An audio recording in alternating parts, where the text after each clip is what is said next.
இயேசு உங்களை நேசிக்கிறார். பிரியமானவர்களே, இந்த நாளில் ஆண்டவர் நம்மளோடு பேச முடியாது. வேதத்திலிருந்து சில வசனங்களை கூட வாசித்து இதன் வழியாய் ஆண்டவர் நமக்கு கொடுக்கக்கூடிய வாக்கு தத்தங்களை எப்படி சுதந்திரித்துக் கொள்வது என்பதை பார்ப்போம். அது சங்கீதங்களின் புஸ்தகம் 121வது சங்கீதம். இது ஒரு பாருங்க, அந்த சங்கீதம் ஒரு வாக்கு தத்துவ சங்கீதம். அநேக நேரங்களில் வாக்கு தத்தங்களை நம்ம ஆலயத்தில் பெறுகிறோம், தனிப்பட்ட நேரங்களில் பெறுகிறோம். ஆனா அந்த வாக்கு தத்தத்தை நாம் சுதந்திரித்துக் கொண்டா என்று பார்க்கும் பொழுது அந்த வருஷ எண்டிலையோ ஒரு மாதத்தினுடைய கடைசிலையோ நம்ம பார்க்குமா சொன்னோம்னா அந்த வாக்கு தத்தத்தை நம்ம சுதந்திரிச்சிருக்கோம் அப்படின்னா கண்டிப்பா முடிஞ்சிருக்கு. ஏன்னா ஆசையா வாங்கிடுவோம் வாக்கு தத்த காடை, ஆனா அதை பெற்றுக்கொள்வது கிடையாது. இங்கே எனக்கு ஒத்தாசை வரும் பர்வதங்களுக்கு நேராக என் கண்களை ஏறெடுப்பேன். எனக்கு ஒத்தாசை வரும், எனக்கு அடைக்கலமாய் இருக்கிற பர்வதத்தை நோக்கி நான் பார்ப்பேன் என்று தாவீது அழகா எழுகிறதை நாம் பார்க்க முடிகிறது. பிரியமான வானத்தையும் பூமியும் உண்டாக்கின கர்த்தரிடத்திலிருந்து எனக்கு ஒத்தாசை வரும். யார்கிட்ட? வானத்தையும் பூமியும் உண்டாக்கின கர்த்தரிடத்திலிருந்து எனக்கு ஒத்தாசை வரும். உன் காலை தள்ளாட விட்டால் உன்னை காக்கிறவர் உறங்கார். இதோ இஸ்ரவேலை காக்கிறவர் உறங்குவதும் இல்லை, தூங்குவதும் இல்லை. ஒவ்வொரு வசனமும் வாக்கு தத்துவம். கர்த்தர் உன்னை காக்கிறவர், கர்த்தர் உன் வலது பக்கத்தில் உனக்கு நிழலாய் இருக்கிறார். பகலிலே வெயிலாகிலும் இரவிலே நிழலாகிலும் உன்னை சேதப்படுத்தாததில்லை. கர்த்தர் உன்னை எல்லா தீங்குக்கும் விலக்கி காப்பார். அவர் உன் ஆத்துமாவை காப்பார். கர்த்தர் என் போக்கையும் உன் மரத்தையும் இது முதல் என்னைக்கும் காப்பார். இந்த 8 வாக்குத்தத்த வசனங்களும் நம்ம வாழ்க்கையில அனுதினமும் அநேக நேரங்கள்ல வாக்குத்தத்தத்தை பெற்றுக்கொண்டு இருக்கிறோம். நாம் அதை சொல்லி ஜெபிக்கிறோம். ஆண்டவரே என்னோடு வாங்க, எனக்கு நிழலா இருங்க, எனக்கு ஒத்தாசையா இருங்க அப்படின்னு சொல்லி நம்ம ஜெபிக்கிறோம். பிரசங்கத்துல அதை கேட்கிறோம். ஆனா இந்த வாக்குத்தத்த வசனம் யாருக்கு அது செயல்படும், யாருக்கு அது பிரயோஜனப்படும்? இதுல சொல்லப்பட்ட இந்த காரியம் யார் அனுபவித்தார்கள்? நாம் அனுபவிக்கிறோமா? இதன்படி நாம் இதை சொல்லப்பட்ட இந்த காரியத்தை நம்ம அனுபவித்துக் கொண்டு இருக்கிறோமா என்று பார்க்கும்படி ஆண்டவர் உங்களோடு என்னோடு பேசுகிறார். பிரியமானவர்களே, வானத்தையும் பூமியும் உண்டாக்கின கர்த்தரிடத்திலிருந்து எனக்கு ஒத்தாசை வரும். அது உங்களுக்கு வருதா? ஒரு தேவைகள் இருக்கிறது, உங்க மாம்சமா நீங்க போய் செஞ்சு அதை சம்பாதிக்கிறீங்க. ஒரு காரியத்தை பாருங்க, அதாவது அது ஒரு காரியம். இப்ப வேலைக்கு போகணும் அப்படின்னு சொல்லக்கூடியது ஒரு காரியம். ஆனா இது ஆண்டவர் உங்களுக்கு கொடுத்ததா, இல்ல கர்த்தருடைய சித்தம் இல்லாதது வந்ததா அப்படின்னு சொல்லி நம்ம பார்க்கும்படி அழைக்கப்படுகிறோம். பிரியமானவர்களே, இதை இஸ்ரவேலை காக்கிறவர் தூங்குவதும் இல்லை, உறங்குவதும் இல்லை. அப்ப நீங்க உங்க போக்குல பாருங்க, அநேக நேரங்கள்ல பைக்ல போகும்போது பயங்கர ஆக்சிடென்ட் ஆகக்கூடிய ஒரு சூழ்நிலை வரும். ஆனா ஒரு நொடி பொருள் ஆண்டவர் பாதுகாப்பார். நீங்க நடந்து போகும்போது அநேக நேரங்களை பார்த்தீங்கன்னா, நல்லா ஜெபிக்கிறவங்க பார்த்தீங்கன்னா தட்டி விழுக போகக்கூடிய அந்த காரியத்தை நம்ம அறிந்து கொள்ள முடியும். இது பரிசுத்த ஆவியானவருடைய துணை. இதுதான் இஸ்ரவேலை காக்கிறவர் தூங்குவதும் இல்லை, உறங்குவதும் இல்லை.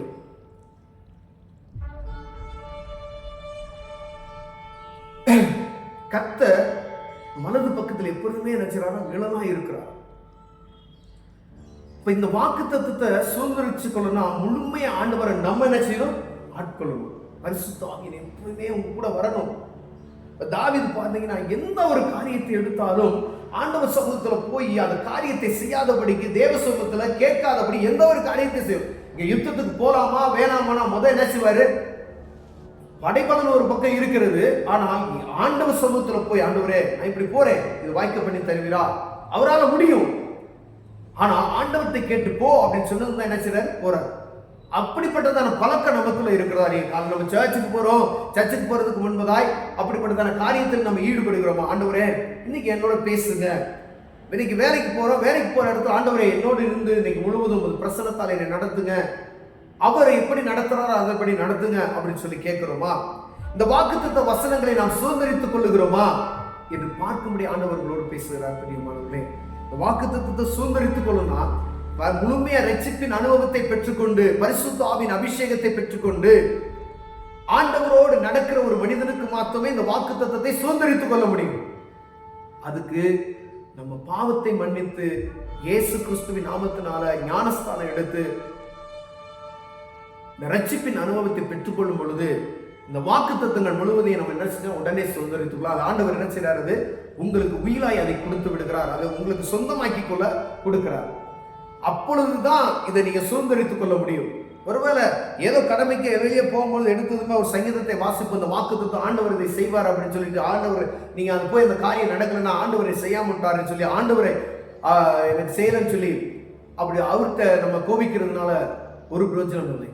இந்த வாக்குத்தத்தத்தை சுதந்திரித்துக் கொள்ள எனக்கு தகுதி இருக்கிறதா என்று பார்க்கும்படி ஆண்டவர் உங்களோட என்னோட பேசுகிறார். ஒருவேளை இந்த காரியம் எனக்கு நடக்கல, அப்ப ஏதோ ஒரு காரியத்தில் நான் குறைவுள்ளவனா இருக்கிறேன், ஆண்டவரை துக்கப்படுத்தக்கூடிய காரியம் எனக்குள்ள இருக்கிறது, பரிசுத்த ஆவியான் என்னோடு கூட வருவதற்கு தடையா இருக்கிறது. நீங்க வாகனத்துல செல்லும் பொழுது பரிசுத்த ஆவியான் வருவதற்கு ஏதோ ஒரு காரியம் தடையா இருக்கிறது. நீங்க ரோட்ல நடந்து செல்லும் பொழுது பரிசுத்த ஆவியான உங்களோடு கூட வருவதற்கு ஏதோ ஒரு காரியம் தடையா இருக்கிறது. நீங்க வேலை ஸ்தலத்துக்கு செல்லும் பொழுது ஆவியானவர் உங்களோடு வருவதற்கு ஏதோ ஒரு காரியம் தடையா இருக்கிறது. ஏதோ ஒரு காரியம் ஆண்டவர் உங்களோடு வருவதற்கு தடையா இருக்கிறது. பிரியமானவர்களே, ரட்சிப்பின் அனுபவத்தை பெற்றுக்கொண்ட பின்பும் ஆண்டவர் ஒரு சில நேரங்களில் நம்மளோடு வருவதற்கு என்ன தடையாக இருக்கிறது. அதுதான் பரிசுத்த ஆவியான செய்யணும், துக்கப்படுத்தாதீங்க அப்படின்னு சொல்றாங்க. நேர நேரங்களில் பரிசுத்த ஆவியை நம்ம துக்கப்படுத்திக்கணும். ஆண்டவருக்கு இது விருப்பம் இல்லை, இந்த ஆவியானவர் துக்கப்படணும். எனக்கு தெரியும், உங்களுக்கு தெரியும், நம்மளை அறியாமையே என்ன செஞ்சிடும், அந்த சில காரியத்தை செய்து பரிசுத்த ஆவியானவர் துக்கப்படுகிற அளவிற்கு நம்ம மாறி விடுகிறோம். பிரியமானவர்களே, பரிசுத்த ஆவிக்கு விரோதமாய் ஒரு மனிதன் பேசினாலும் சரி, எந்த ஒரு காரியத்தை செய்தாலும் அது ஒரு நாள் மன்னிக்க முடியாது. இயேசு கிறிஸ்து மன்னிக்கிறவராய் இருக்கிறார். பரிசுத்த ஆவியானுக்கு அவரை துக்கப்படுத்துகிற காரியத்தை செய்யாதபடிக்கு நம்ம ஒவ்வொரு நாளும் ஜெபிக்கிறவர்களாய் காணப்பட முடியாது. இந்த நாள் ஆண்டவர்களோடு என்னோடு பேசுகிறார்.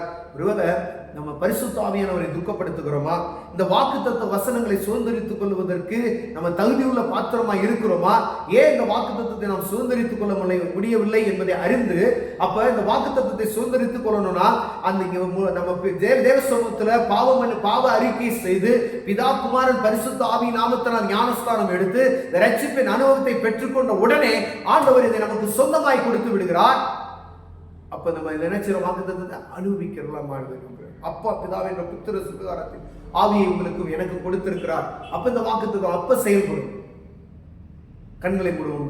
அன்பு தகப்பனே, இந்த வாக்குத்தத்தங்களை எங்களுக்கு கொடுத்திருக்கிறீங்க. இந்த வாக்குத்தத்தத்தை நாங்கள் சுதந்திரித்துக் கொண்டு ஆண்டவரே இந்த வாழ்க்கையில அபியாசப்படுத்த ஆண்டவரே எங்களுக்குள்ள காணப்படுகிற பரிசுத்த ஆவியானவரை துக்கப்படுத்துகிற காரியங்களை எடுத்து போடுங்க.